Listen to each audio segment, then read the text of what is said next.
I'm going to say this now, and I'm not going to say it again. This video will have spoilers. So if you don't want to be spoiled for Security Breach Ruined, just don't watch the video. This is my honest opinion on Security Breach, Security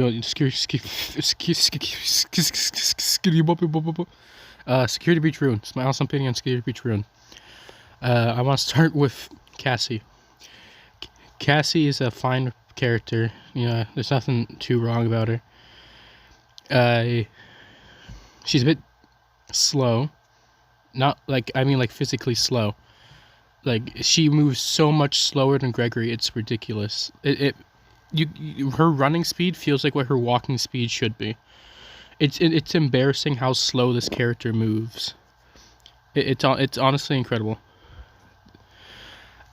If she moves so slow that the other animatronics have to move slow, and it just makes the chase scenes feel like they're moving at walking pace.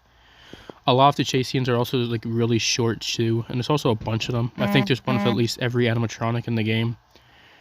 So that's something. Also, that notification definitely appeared, and I'm too lazy to edit that out. So yeah.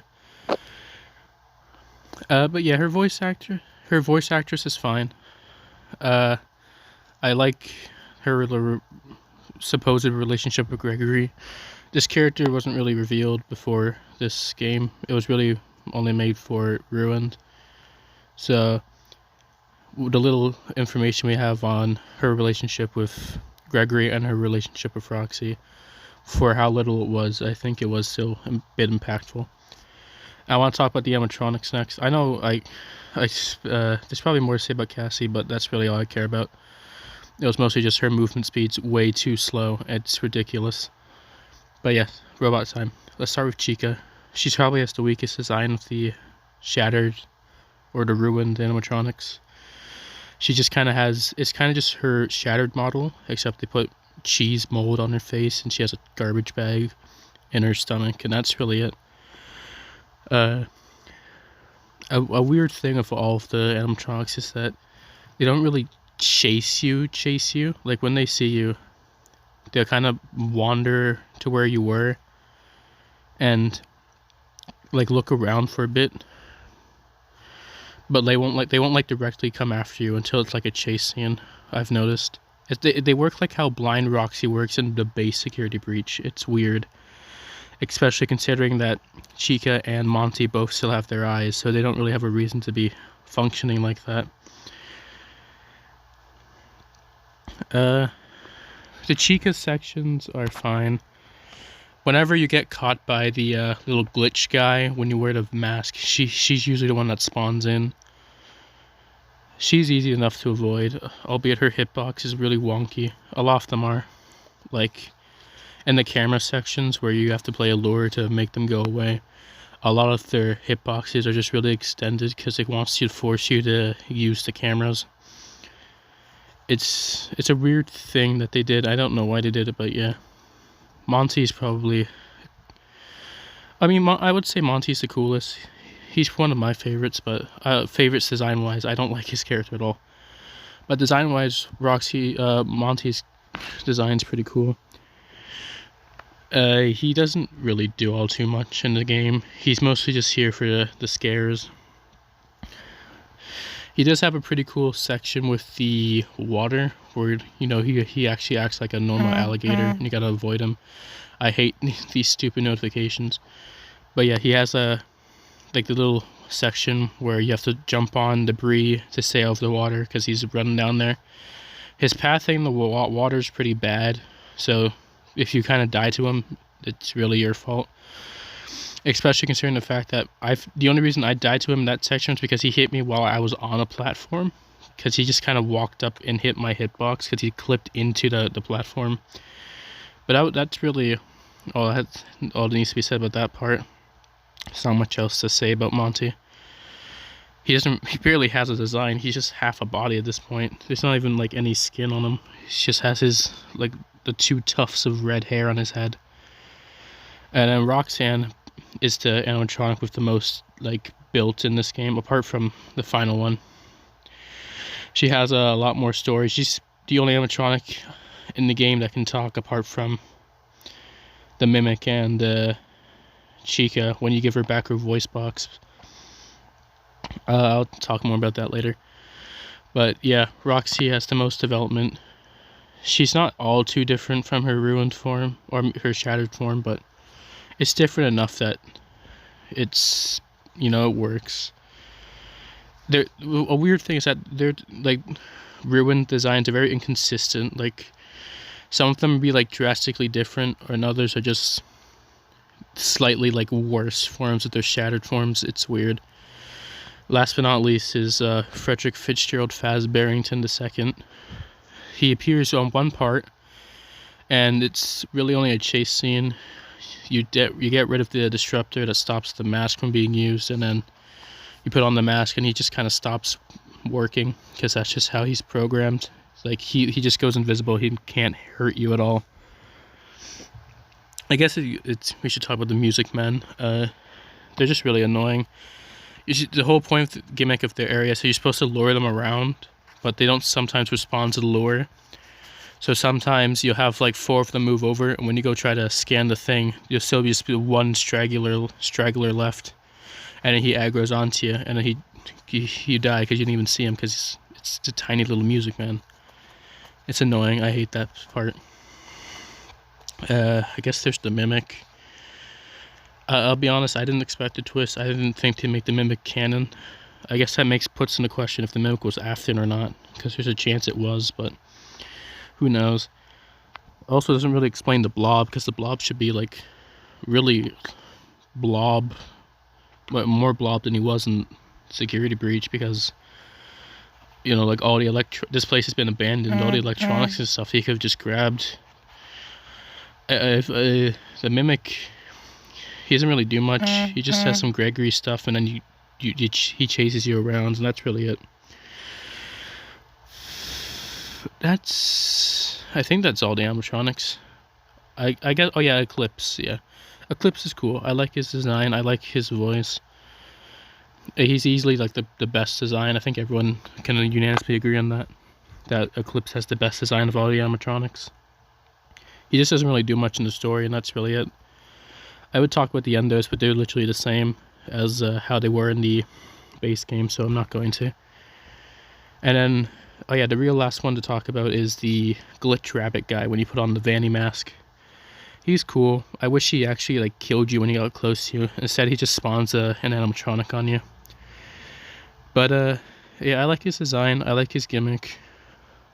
It's unfortunate that his gimmick is really only useful for certain things. Like, when I say his gimmick, I mean the mask. The mask itself is a really cool concept. I just wish they fleshed it out more. Like, I like how you can phase through walls, but they should have made like a fight where maybe you're going up against like Chica or Monty or Freddy, and you use like secret passageways that you can see with the mask. Except this time, like the glitched rabbit guy, he's always chasing after you. Like, he doesn't go away when you put the masks down. I don't know, I think it'd be pretty cool. But that's just me. I feel like this game is sort of the definition of wasted potential. There's so much they could have done with this game. Well, the DLC. But they kind of underserved, if that makes any sense. They kind of underdelivered. And I understand why, you know, there's some stuff they wanted to do. This DLC is more story based than it is like gameplay based, so I'm not gonna criticize it too much for the gameplay, but the gameplay does have, it feels like it was meant to be something more, but it just never reached that point. Like, a lot of the sections are just so quick. Like, probably the longest sections are just when you're talking to Gregory, because the game won't let you progress until you're finished talking to him. Yeah, that's really all I have to say for the gameplay.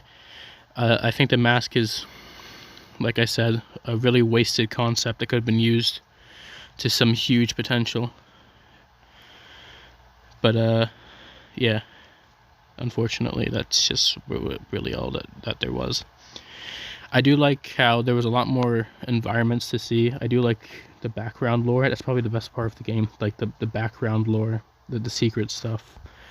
Like how you can find Glamrock Bonnie and Bonnie Bowl. If you kill the wet floor signs, you can find Bonnie and Bonnie Bowl. If you you can see the Monty's origin story. You get to explore the catwalk on Gator Golf. You can see the glitch guy try to mess with you all the time. It's a neat thing. One thing I do hate that was an addition to the game is ladders.